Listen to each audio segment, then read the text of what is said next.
A fight ensues between the CAB agents and the sisters. The sisters manage to defeat the agents, but Sunday is shot and she dies. The remaining 4 sisters are crying over Sunday's death, and getting more depressed. In 2043, the population of the Earth has multiplied many folds. There is a massive shortage of resources of all kinds. The world opts for genetically modified crops which get fast-tracked around the globe. But this leads to a staggering spike in multiple births across the world. The solution is now feeding the problem. No one knows what to do. Political activist and renowned conservation biologist Dr. Nicolette Kamen has prompted the Federation to institute a one-child-per-family policy.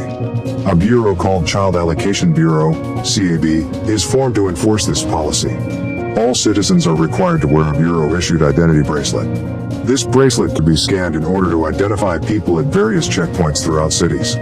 When scanned, the bracelet's present data that states if you have a sibling or not.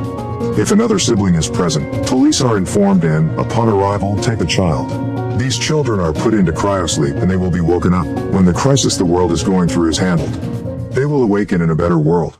That year, a woman named Karen Setman has septuplets, thanks to the genetically modified food. Karen dies. The twins' grandfather, Terrence, doesn't announce the 7 siblings to the authorities.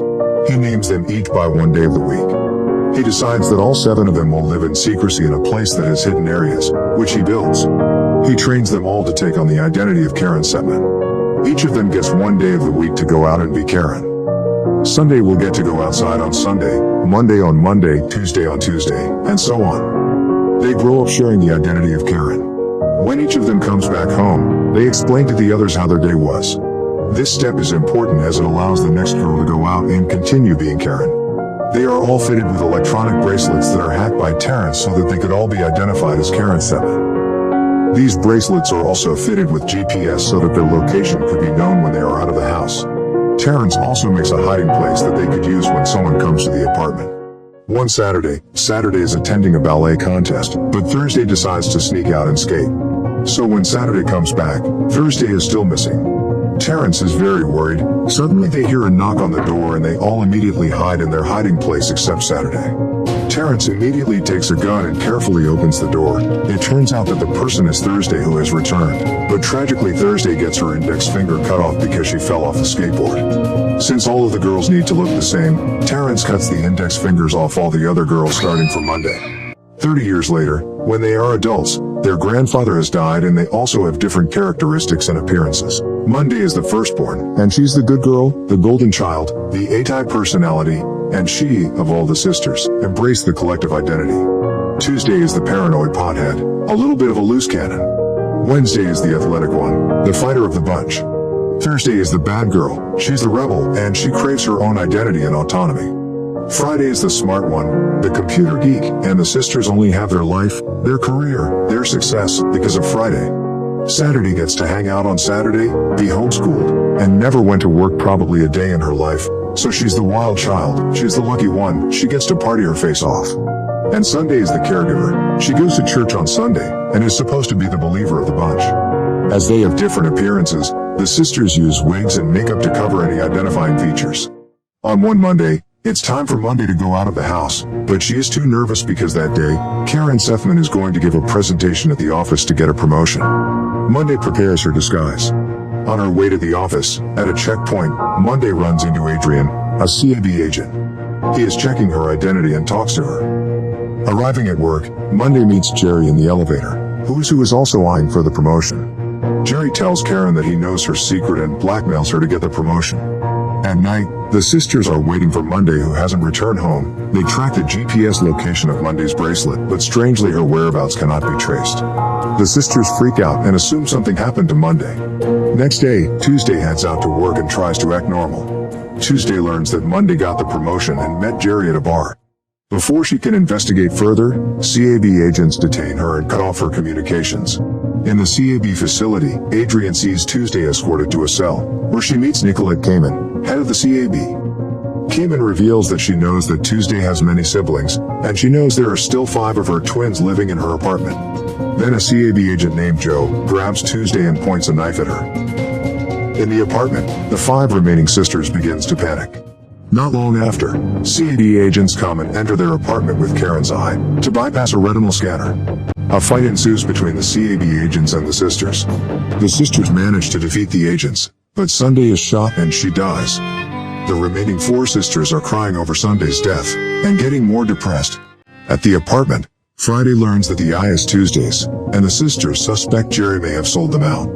The next day, Wednesday leaves without disguising herself and confronts Jerry.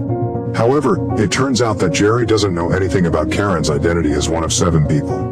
All he knows is that Karen has a contract with Nicola Cayman. He reveals that Karen got the promotion when she sent millions of euros to Cayman to fund her campaign. He doesn't know any other detail. Not long after, a CAD sniper kills Jerry, so Wednesday immediately flees his apartment, but unfortunately, a CAD agent, Joe, manages to corner Wednesday. He finally shots her dead.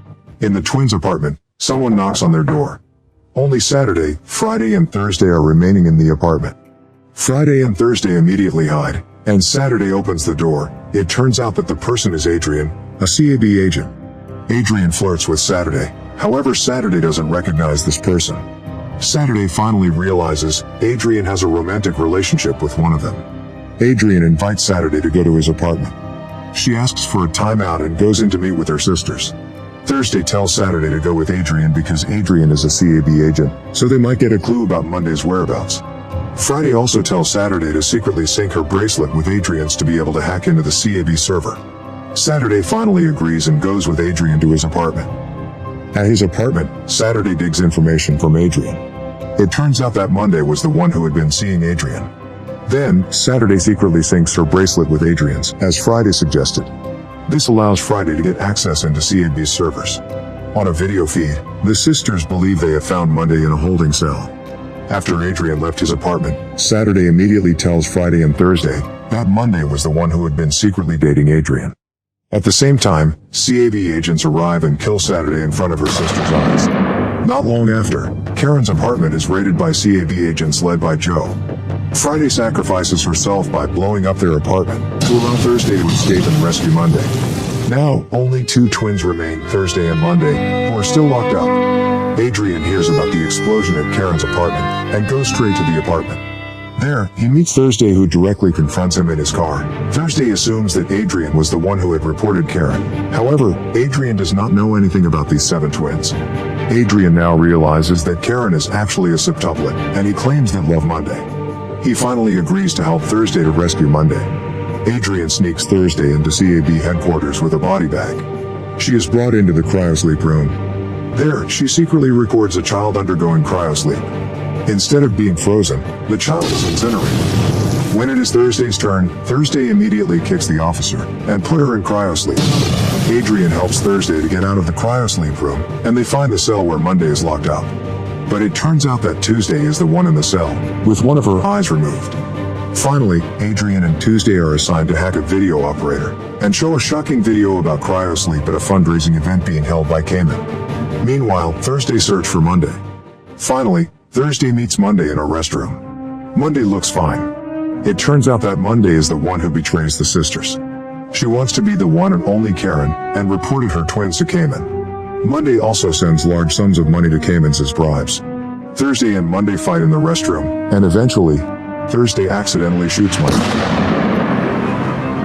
Thursday then disguises as Monday at the fundraising event, and Cayman doesn't realize this. Meanwhile, Tuesday and Adrian broadcast Thursday's video footage of the child's incineration, leaving everyone at the event shocked. At that moment, Cayman realizes that Thursday is in disguise. She angrily confronts Thursday, choking her. Monday, who is severely injured, gets out of the toilet, pointing a gun at Thursday. Joe shoots Monday, thinking she intends to kill Cayman, and Adrian kills Joe as revenge. As the crowd flees, Monday reveals to Thursday that she betrayed them because she is pregnant with Adrian's children. Unfortunately, twins. Which means one of her children will be taken away. For the sake of her children, she makes a deal with Cayman. She secretly compromises the knowledge and location of her 6 sisters in return for her to be free and live her life normally as Karen. Not long after, Monday dies from her wounds. In the end of the story, the one-child policy is abolished, and Cayman faces the death penalty. Thursday, Adrian, and Tuesday are the ones that remains alive. Monday's and Adrian's twins develop in an artificial womb. As the camera dollies out, Hundreds of babies are seen crying in one enormous ward, as nursing staff care for them. And that's the ending of the movie What Happened to Monday.